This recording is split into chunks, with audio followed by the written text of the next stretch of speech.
Students, आज हम सूखी डाली इस एकांकी का आखिरी भाग हिस्सा पढ़ना शुरू करेंगे। सूखी डाली ये एकांकी हमने पढ़नी शुरू की थी और लगभग आधी से ज़्यादा एकांकी हमने पढ़ी हुई है। अब आखिरी हिस्सा इस एकांकी का बाकी है। इस एकांकी के एकांकीकार है उपेंद्र नाथ अश्क जी। ये एकांकी एक पारिवारिक एकांकी है।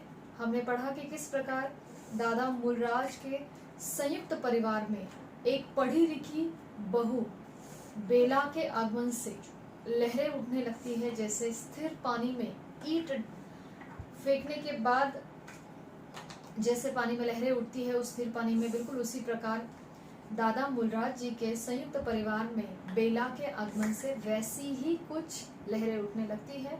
और किस प्रकार से दादाजी का पोता परेश यानी बेला का पति दादाजी के पास चला जाता है और अपनी पत्नी की इच्छा परिवार से अलग होने की या अलग रहने की जो इच्छा है वो प्रकट करता है। तो दादा मूलराज उसे विश्वास दिलाते हैं, उसे तसल्ली दिलाते हैं कि चाहे कुछ भी हो जाए, जब तक मैं जीवित हूँ परिवार का कोई सदस्य इस घर से परिवार से अलग नहीं हो सकता। और साथ ही साथ ये भी विश्वास दिलाते हैं कि तुम्हारे पत्नी को इस परिवार में बिल्कुल पराया जैसा महसूस नहीं होगा, सब लोग उसका आदर सम्मान करेंगे। और अब उसके आगे एकांकी पढ़ना शुरू करते हैं। चलिए, तीसरा दृश्य, वही बरामदा, पेज नंबर 57 पेज नंबर है। तीसरा दृश्य हम शुरू कर रहे हैं। वही बरामदा, दोनों तख्त पूर्ववत खिड़कियों के बराबर रखे हुए हैं। दो चारपाइयां वैसे ही दीवार के साथ लगी खड़ी है। हाँ, कुर्सी मध्य में आ गई है। ज्ञात होता है कि इस पर छोटी बहू बेला बैठी धूप सेक रही थी, किंतु पर्दा उठने पर वह आकुलता से बरामदे में घूमती हुई दिखाई देती है। आकुलता यानी बेचैनी। एक हाथ में पुस्तक है, मानो पढ़ते पढ़ते कोई विचार आ जाने से उठकर वह घूमने लगी हो। तो उसके एक हाथ में पुस्तक है और अचानक वो पुस्तक पढ़ते पढ़ते जैसे कोई विचार उसके मन में आया हो और वो उठकर चल रही है, घूम रही है। बेला अपने आप से बात करती है, मैं किन लोगों में आ गई हूँ? ये कैसे लोग हैं? कुछ भी तो समझ नहीं सकी। आज कुछ है तो कल कुछ, पल में तोला पल में माशा, यानी बहुत तेजी से परिवर्तन होना। इनका कुछ भी तो पता नहीं चलता। बेला परिवार के लोगों के प्रति या परिवार के बाकी के सदस्यों के प्रति सोच रही है कि ये मैं किन लोगों में आ गई हूँ, मैं तो इनको समझ ही नहीं पा रही हूँ। आज कुछ होते हैं तो कल कुछ और होते हैं। फिर वह सोचती हुई धीरे धीरे घूमती है। गर्म होते हैं तो आग बन जाते हैं और नर्म होते हैं तो मोम से भी कोमल दिखाई देते हैं। ये किसके बारे में सोच रही है बेला? परिवार के सदस्यों के बारे में। तो ये अंडरलाइन करके आप बाजू में लिख सकते हो, परिवार के सदस्य, उनकी विशेषता जो बेला को महसूस होती है। आज जिस बात को बुरा कहते हैं कल उसी की प्रशंसा करते हैं। मैं तो तंग आ गई इन लोगों से।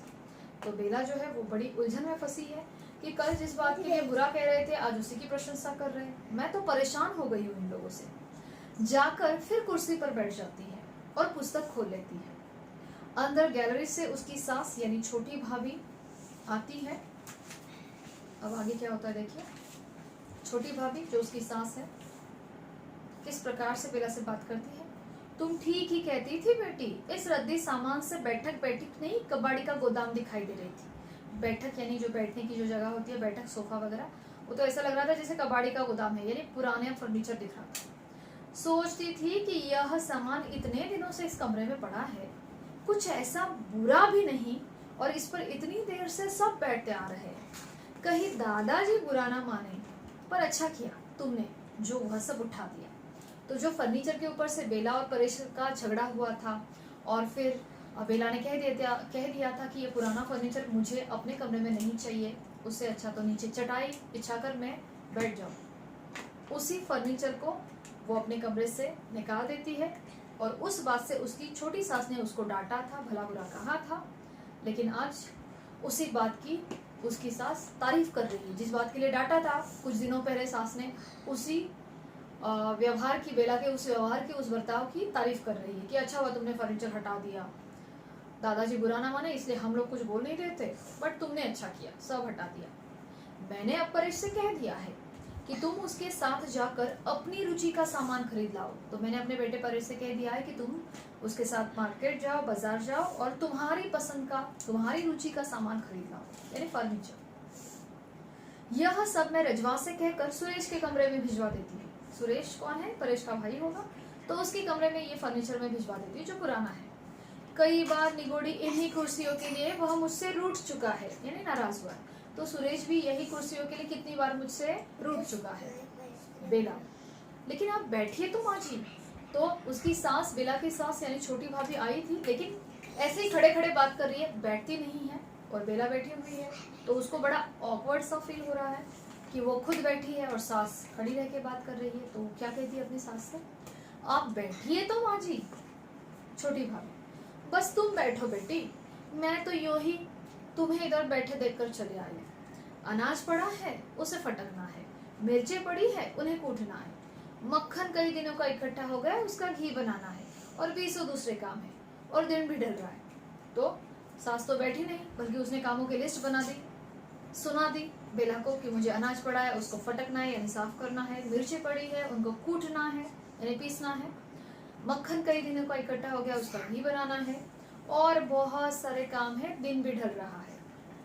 मैं सोचती थी तुमने मेरी बात का बुरा ना माना हो, मतलब मैंने उस दिन तुम्हें डांटा था ना फर्नीचर के ऊपर से, तो मुझे लगा तुम्हें बुरा लगा होगा। वास्तव में बेटी, रजवा मेरे पास आकर फूट फूट कर रोती। अच्छा, दूसरी किस बात से उसने डांटा हुआ है? वो रजवा के ऊपर से। रजवा को निकाल दिया था बेला ने काम से, तो वो अब उस बात का जो उसने डांटा था रजवा के ऊपर से बेला को, उसका क्लैरिफिकेशन दे रही है। क्या कहती है? वास्तव में एक्चुअली बेटा, हकीकत में, असलियत में रजवा मेरे पास आई थी, फूट फूट कर रो दी थी, बहुत रो रही थी। जो काम नौकरानी समझदार, विश्वसनीय और आज्ञाकारी है। ये किसके बारे में बताया जा रहा है? छोटी भाभी किसके बारे में बात कर रही है? रजवा के बारे में, कि वो रजवा जो है ना वो समझदार है, विश्वसनीय है, सालों से काम कर रहे तो भरोसा रख सकते हैं और बहुत आज्ञाकारी है। किंतु जो काम उसने कभी किया ही ना हो वह उससे किस प्रकार हो सकता है? यानी जो तुम्हारे कमरे का तुम्हारे हिसाब से जो साफ सफाई हो वो उसने कभी की ही नहीं है, तो वो उससे कैसे हो सकता है? बेला उठती हुई, लेकिन आप बैठिए तो इतनी सारी बातें जो है ये छोटी भाभी खड़े खड़े कर रही है और वो सास है, तो बेला को और अच्छा नहीं लगता। वो कहती है आप बैठिए तो माँ जी। तो छोटी भाभी, बेला उठ रही थी और उठते उठते कहती है लेकिन आप बैठिए तो माँ जी। तो छोटी भाभी उसके कंधों पर हाथ रखकर उसे बैठाती है। अरे बैठो बैठो बेटी, कष्ट ना करो, उठने की तकलीफ ना करो, मैं तुम्हारा अधिक समय नष्ट नहीं करूंगी। तू पढ़ाई कर रही हो ना, मैं तुम्हारा समय बर्बाद नहीं करूंगी। मैं तो केवल तुमसे उसकी सिफारिश करने आई थी। उसकी मतलब किसकी? रजवा की। भावुक स्त्री है, जल्दी बात का बुरा मान जाती है। भावुक यानी बहुत इमोशनल है रजवा, तो जल्दी बात का बुरा मान जाती है। तुम यो करना कि जो ही नया फर्नीचर आए अपने सामने लगवा कर रजवा को एक बार झाड़ना बुहारना सिखा देना, साफ सफाई करना, झाड़ना तुम सिखा देना नए फर्नीचर की। फिर वह गलती नहीं करेगी और ना हो तो कभी मुझे बता देना। फिर भी उससे काम नहीं होता है तो मुझे बता देना, मैं समझा दूंगी। तो छोटी भाभी ने सारी बातें क्लियर कर दी, फर्नीचर की भी, वो रजवा के ऊपर से जो डांटा था उसके लिए भी बोल दिया कि रजवा बहुत अच्छी है, विश्वसनीय है, उसकी सिफारिश करने आई थी, उसे बहुत दुख हुआ था, इसलिए मैंने कहा तो जो ही फर्नीचर आएगा ना तुम पहले उसको बुला के सिखा देना कि कैसे साफ सफाई करनी है, फिर वो गलती नहीं करेगी। और फिर भी गलती करती है तो मुझे बता देना, मैं समझा दूंगी। बेला, नहीं नहीं आप, वो फिर से बोलने वाली होती है कि नहीं नहीं आप बैठिए तो सास क्या कहती है? तुम पढ़ी लिखी समझदार हो बेटी, इसलिए तुमसे इतना कह दिया है, यो तुम ना चाहो तो कोई दूसरा प्रबंध हो जाएगा। तुम पढ़ी लिखी हो, समझदार हो, इसलिए तुमसे ये रिक्वेस्ट करने आई थी कि रजवा को काम पे रहने दो, लेकिन फिर भी तुम्हारी इच्छा नहीं है, तुम ना चाहो तो कोई दूसरा प्रबंध कर देंगे। प्रबंध यानी व्यवस्था, दूसरी नौकरानी रखेंगे। तुम इस बात की तनिक भी चिंता मत करो, तुम उस नौकरानी वाले बात की थोड़ी भी चिंता मत करो। और वो चलने को उद्यत होती है और वापस चलना शुरू कर देती है। बेला क्या कहती है? आप बैठिए तो सही। सास, नहीं नहीं तुम अपना पढ़ो, मैं वृथा तुम्हारा समय नष्ट नहीं करूंगी। सास क्या कहती है? नहीं नहीं, तुम अपना पढ़ो, मैं वृथा बेकार में तुम्हारा समय बर्बाद नहीं करूंगी, तुम अपनी पढ़ाई करो। और वो वहां से चली जाती है। अब बेला क्या कहती है देखो, पुस्तक बंद करके लंबी सांस लेती हुई, जिसे अपने आप से बात करती है, इन लोगों को तो मैं कुछ भी समझ नहीं पाती। ये माजी एकदम बदल कैसे गई? ये क्या सोच रही है? इन लोगों को कुछ भी तो समझ नहीं पाती, ये माझी एकदम बदल कैसे गई? कैसे बदल गई? अभी परसों मुझे इसी रजवा के लिए डांट रही थी, इनका कुछ भी तो पता नहीं चलता। तो वो कंफ्यूज है कि कल उसी बात के लिए डांट रही थी, अब उसी बात के लिए मुझे इतने प्यार से समझा रही है। वो फिर पढ़ने लगती है। बड़ी बहू और मंजली भाभी बाहर के दरवाजे से प्रवेश करती है। बड़ी बहू और मंजली भाभी, क्यों बेटी, अब रजवा कुछ काम सीख गई है या नहीं? फिर जरा हंसती है। बुढ़िया है तो सयानी, सयानी यानी होशियार, बुढ़िया यानी कौन? वो रजवा है तो बड़ी सयानी, तुम्हारा काम सीखी कि नहीं? एकदम हंसते हंसते बात कर रही है मंजली भाभी यानी मंजली सास। बड़ी बहू जो कि उसकी जेठानी है बेला की, आपने इंदु से ठीक ही कहा था, हमें वास्तव में काम की परख नहीं। आपने इंदु से बराबर कहा था कि हमें एक्चुअली काम कैसे किया जाता है वो तो पता नहीं। पर अब बेला उन्हें कहती है, आइए आइए इधर बैठिए, चारपाई सरका लीजिए। मंजली भाभी वैसे ही खड़े खड़े, लेकिन कोई बैठता नहीं है, वैसे ही खड़े खड़े मंजली भाभी क्या कहती है, मैंने एक अनुभवी नौकरानी खोज लाने के लिए कह दिया है। अनुभवी यानी एक्सपीरियंस, तजुर्बे वाली, जो नए फैशन के बड़े घरों में काम कर चुकी है, ऐसी नौकरानी मैंने ढूंढने के लिए कहा है। वास्तव में बहू, दादाजी ना पुराने नौकरों के हक में है, यानी दादाजी को पुराने नौकर ज्यादा अच्छे लगते हैं, क्योंकि वे ईमानदार होते हैं, दयानतदार होते हैं और विश्वसनीय होते हैं। दयानतदार यानी ईमानदार होते हैं और विश्वसनीय होते हैं। हमारे पास पीढ़ी दर पीढ़ी से काम करते आ रहे हैं, मतलब 2-3 पीढ़ियां उनकी हमारे यहाँ काम करती आ रही हैं। इस रजवा की सास भी यही करती थी, अब रजवा की बहू भी यही करती है। रजवा की सास भी हमारे घर में काम करती थी, रजवा भी करती है और उसकी बहू भी करती है। बड़ी बहू, मैं कहती हूँ बहन जी, आप रजवा की बहू को ही अपने पास क्यों नहीं रख लेती? उसकी उम्र भी कम है और काम भी जल्दी सीख जाएगी। तो रजवा की बहू आई है, उसको ही काम पे रख लो ना। ये कौन सजेस्ट कर रहा है? बड़ी बहू बेला को, क्योंकि उसकी उम्र कम है और काम भी फटाफट सीख जाएगी। बेला अन्य मनस्वी, अब बेला कंफ्यूज हो गई है कि सब लोग इतना उसको आदर से प्यार से बात क्यों कर रहे हैं। वो कह देती है कि नहीं नहीं, नए नौकर की आवश्यकता नहीं, रजवा काम सीख जाएगी। फिर कुछ चिढ़ती है और कहती है, पर आप खड़ी क्यों है, बैठिए तो, क्योंकि वो इतनी बार सबको बोलती है बैठिए, कोई बैठता नहीं उसके पास। मंजरी भाभी, हम तुम्हारा हर्ज ना करेगी, हर्ज ना करेगी मतलब तुम्हारा वक्त बर्बाद नहीं करेंगे। बेला चिढ़ती है और भी चिढ़कर कहती है, मेरा कुछ हर्ज नहीं होता। बड़ी बहू, हम आपसे छोटी है, वर्ग में भी और बुद्धि में भी। वर्ग यानी श्रेणी में भी छोटी है, बुद्धि में भी छोटे हैं। अब ये सुनकर बेला रुआसी हो जाती है, रोने जैसी अवस्था हो जाती है कि उसको कुछ ज्यादा ही आदर और इम्पोर्टेंस सब लोग दे रहे थे, उसे बुरा लगता है। आप मुझे क्यों कांटों में घसीटती है? कांटों में घसीटना है ना, पाप की ओर क्यों खींच रही है? मतलब मेरे सामने, अब आप मेरे से बड़े हो, उम्र में मुझसे बड़े हो, और आप अपने आप को मेरे सामने छोटा दिखाकर मुझे क्यों पाप की ओर घसीट रहे हैं? आप मेरे साथ ऐसे परायों जैसा व्यवहार क्यों कर रही है? मतलब मैं बैठने के लिए कह रही हूँ, आप नहीं बैठ रही है, मेरे साथ बहुत ज्यादा आदर से बात कर रही है, ऐसे परायों जैसा व्यवहार आप क्यों कर रही है? वो उठकर खड़ी हो जाती है बेला। बड़ी बहू, अरे बैठिए बैठिए मंजली भाभी, आप भी बैठिए। बेला, मैं चलती हूँ। रुलाई को रोककर आंखों पर रुमाल रखे जल्दी जल्दी वहां से चली जाती है। मंजली भाभी जैसे अपने आप से कहती है, परायों का सा। तभी बाहर से मंजली बहू के कह कहे की आवाज आती है। कह कहा मतलब हंसी। दूसरे क्षण वह और इंदु पारों के कंधे पर झूलती हुई बाहर के दरवाजे से आती है। इंदु, सच? मंजली बहू हंसी रोकती है, और क्या, मैं झूठ कह रही हूँ? अपनी इन 2 आंखों से देखा। मलावी ने सारी की सारी छत फावड़े से खोद डाली और बंसीलाल महाशय मुंह देखते रह गए। तो ये मलावी और बंसीलाल कौन है? ये गांव में रहने वाले हैं, जो एक परिवार के ही सदस्य है।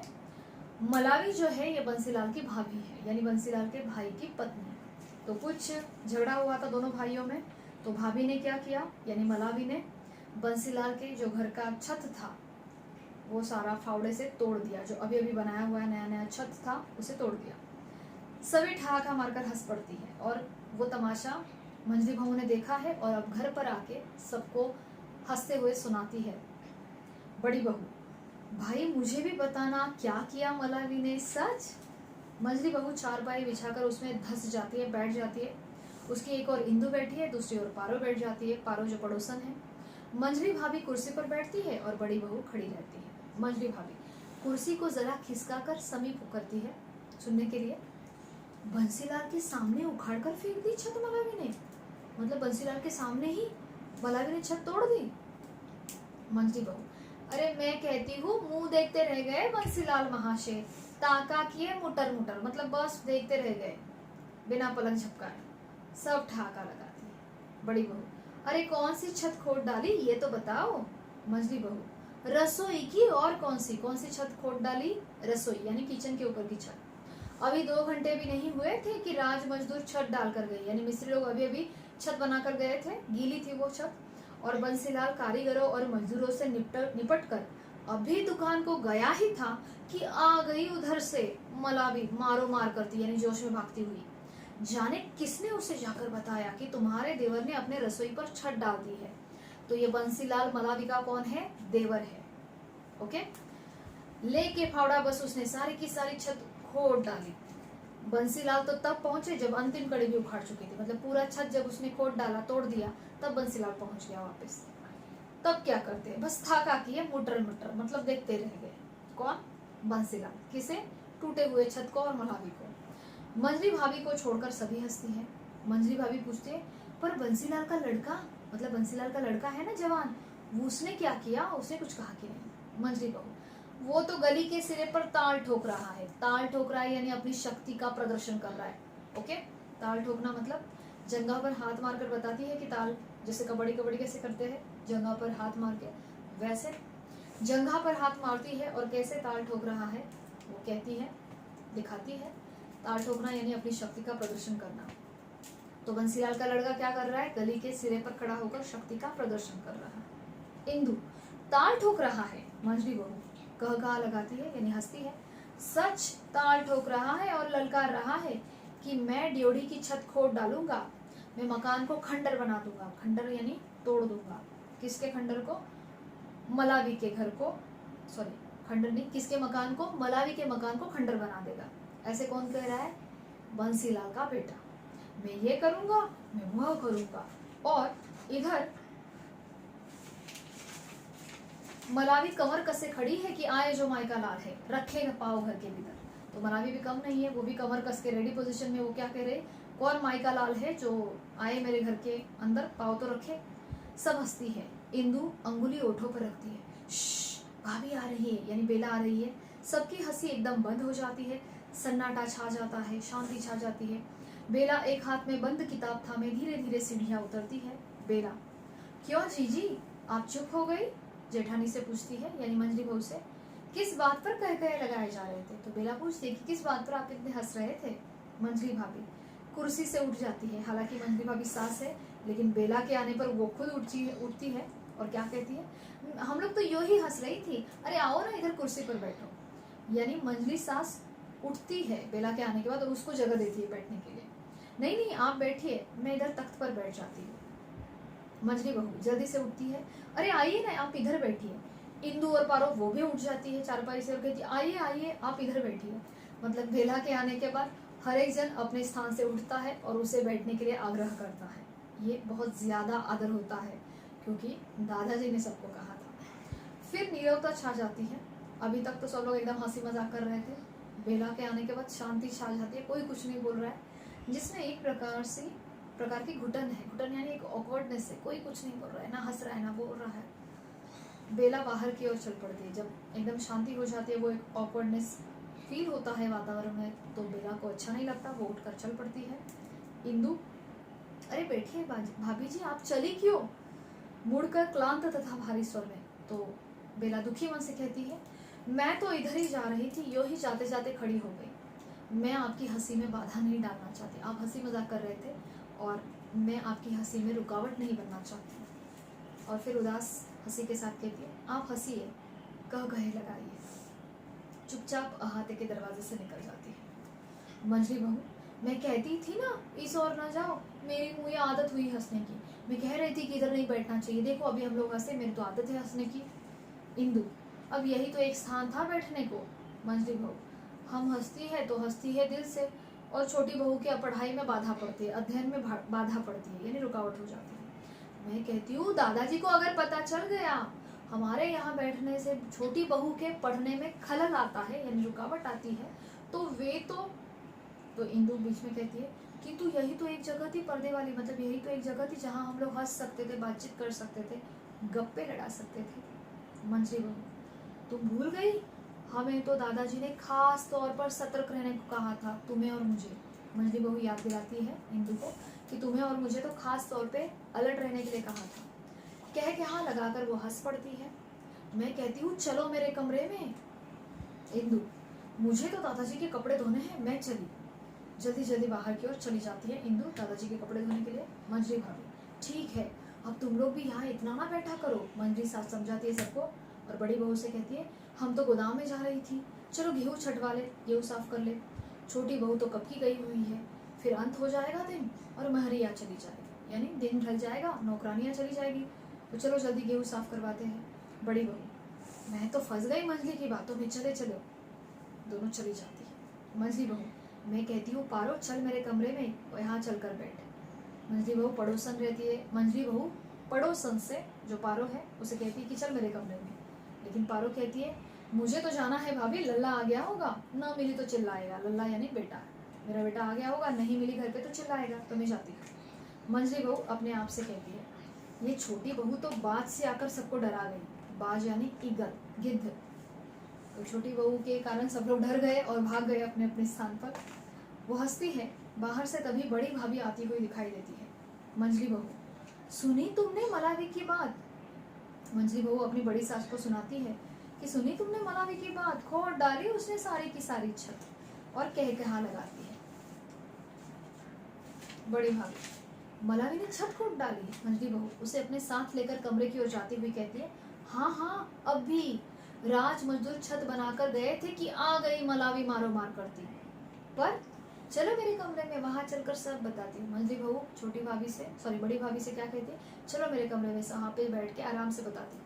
यहाँ तो छोटी बहू के पढ़ाई में बाधा पड़ती है, उसे डिस्टर्ब होता है छोटी बहू बेला को। उसे साथ लेकर अपने कमरे की ओर जाती है। बाहर परेश और बेला बातें करते हैं। अब परेश और बेला की बातचीत पढ़ते हैं। बेला भरे हुए कंठ से, आर्द्र कंठ से यानी भरे हुए कंठ से, रोने जैसी अवस्था, आप मुझे मेरे मायके भेज दीजिए, मुझे ऐसा लगता है जैसे मैं अपरिचितों में आ गई हूँ। अपरिचित यानी अनजान लोगों में। तो बेला अपने पति परेश से शिकायत कर रही है कि मुझे मायके भेज दीजिए, मुझे ऐसा लगता है मैं अनजान लोगों के बीच आ गई हूँ, कोई मुझे नहीं समझता और ना किसी को मैं समझती हूँ। परेश, आखिर बात क्या है, कुछ कहो भी। तो बेला, मैं जाती हूँ तो सब खड़ी हो जाती है। बेला अपने मन का दुख पति के सामने प्रकट कर रही है, परेश के सामने।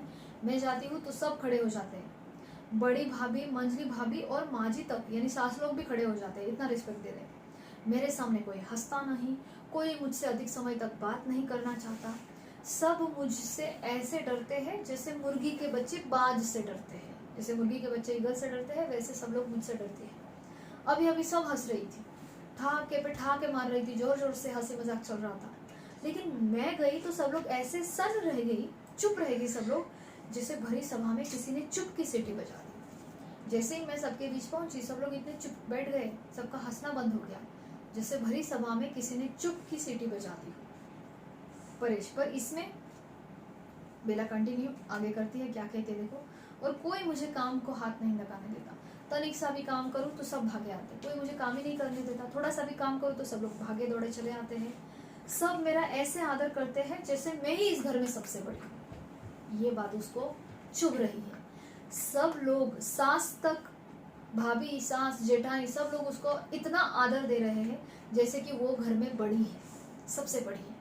परेश भी फंस जाता है इसी बात के लिए। वो पहले कंप्लेंट कर रही थी, अब उसे सब मिल रहा है, आदर मिल रहा है, सब उसकी बात भी सुन रहे हैं, कोई इससे काम नहीं करवा रहा है, फिर भी उसको वो भी नहीं चाहिए।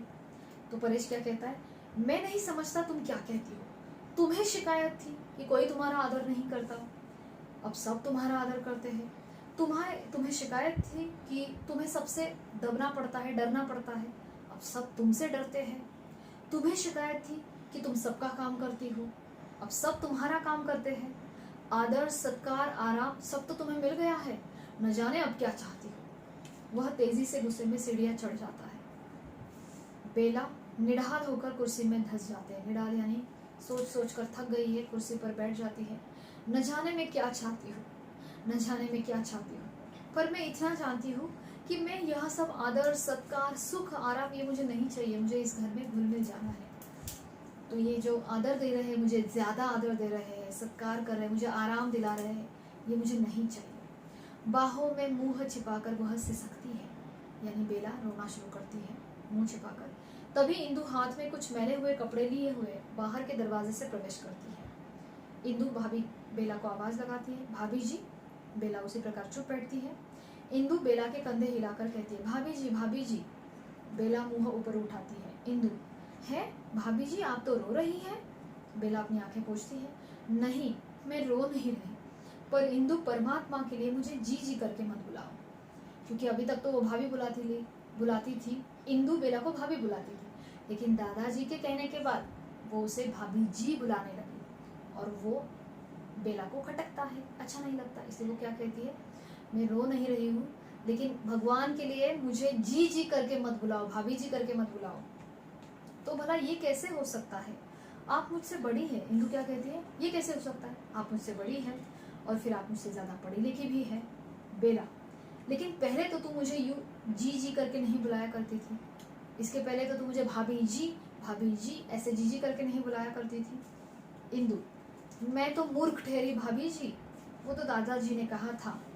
बेला चौंक जाती है। जैसे वो सुनती है कि इंदु क्या कहते हैं, दादाजी ने कहा था, वो चौंक जाती है और पूछती है, दादाजी ने क्या कहा था। इंदु, उन्होंने सबको समझाया था कि घर में सबको आपका आदर करना चाहिए।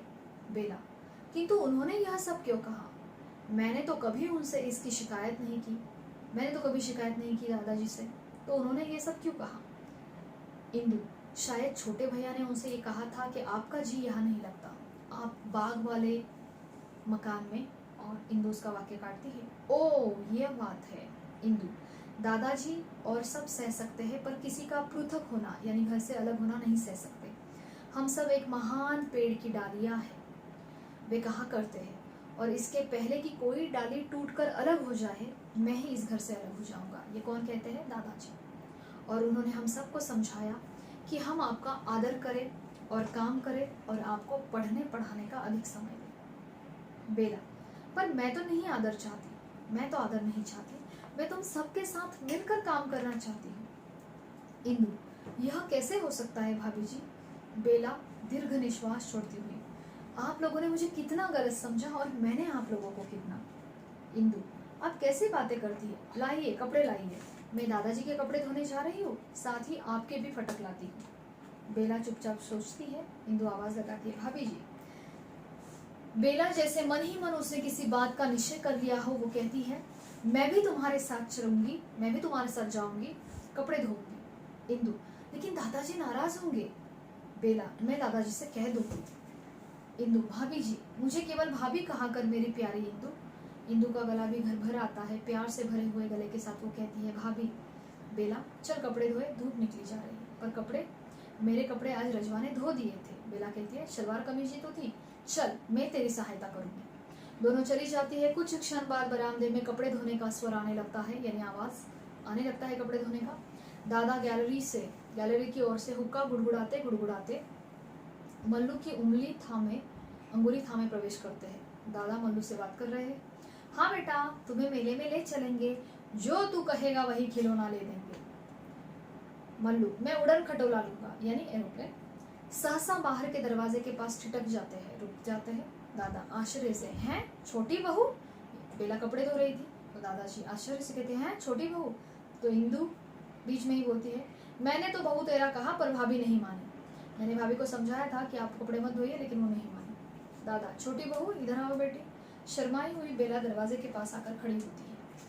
इंदु जो भाभी के साथ आकर खड़ी हुई है, वो कह देती है, मैंने बहू तेरा समझाया, लेकिन भाभी नहीं मानी। दादाजी को इंदु के स्वर का अनादर अच्छा नहीं लगता, यानी इंदु के बोलने का टोन उनको अच्छा नहीं लगता। इंदु, तुझे कितनी बार कहा है कि आदर से, यानी आदर सम्मान से बात किया करो। इस पर बेला क्या कहती है, भावावेश के कारण रूंधे हुए कंठ से इमोशनल होकर गला भर आया है बेला का।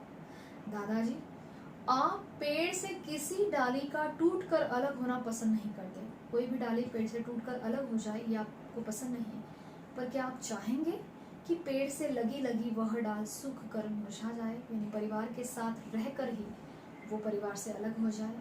वो अपनी बात कर रही है, वह सिसक उठती है, हुक्के की गुड़गुड़ाहट एकदम बंद हो जाती है और पर्दा सहसा गिर जाता है। और इस प्रकार से बेला और परिवार के बाकी स्त्रियों के मन में, सदस्यों के मन में आपस में एक दूसरे के प्रति जो गलतफहमियां होती है वो गलतफहमियां पूरी तरह से दूर हो जाती है और बेला उस परिवार का हिस्सा बन जाती है। तो यहाँ पर हमने आज फाइनली एकांकी पूरी कर दी है और एकांकी आपको समझ में आ ही गई होगी।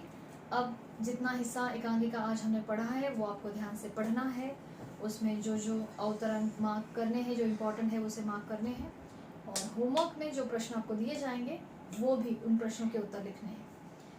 आज हमारा इस एकांकी का आखिरी लेक्चर है, तो आज हम इस एकांकी के कुछ पात्रों का परिचय देखेंगे। तो चलिए पात्र परिचय देखते हैं। ओके बच्चों, तो यहाँ पर हम एकांकी में जो पात्र हैं उनका चरित्र चित्रण पढ़ेंगे। तो ये सबसे पहले दादा मूलराज जी का चरित्र चित्रण है, दादा मूलराज जी का चरित्र चित्रण। उसके बाद इसके बाद जो दिया है वो बेला का परिचय या बेला का चरित्र चित्रण है।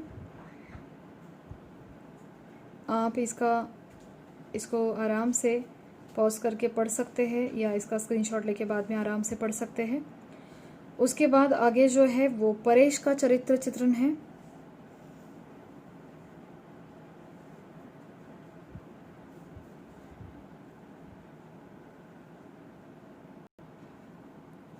ओके, तो ऊपर ये परेश का चरित्र चित्रण है जो कंटिन्यू हुआ है और उसके बाद लास्ट में आखिर में इंदु का चरित्र चित्रण है। तो यहाँ पर ये कुछ पात्रों के परिचय दिए हुए हैं।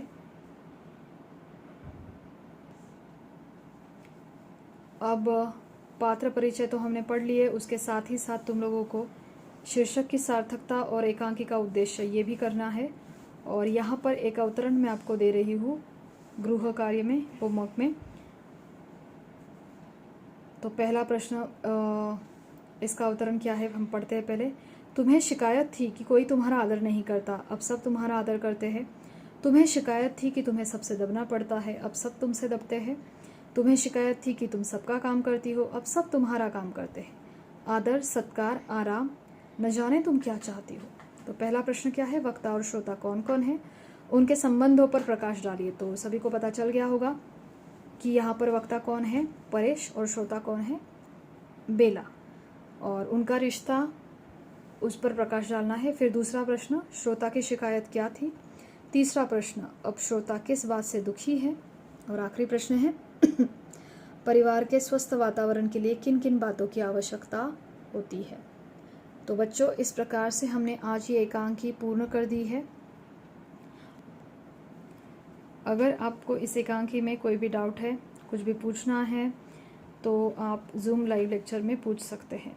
तो ये एकांकी हमने आज पूर्ण कर दी है।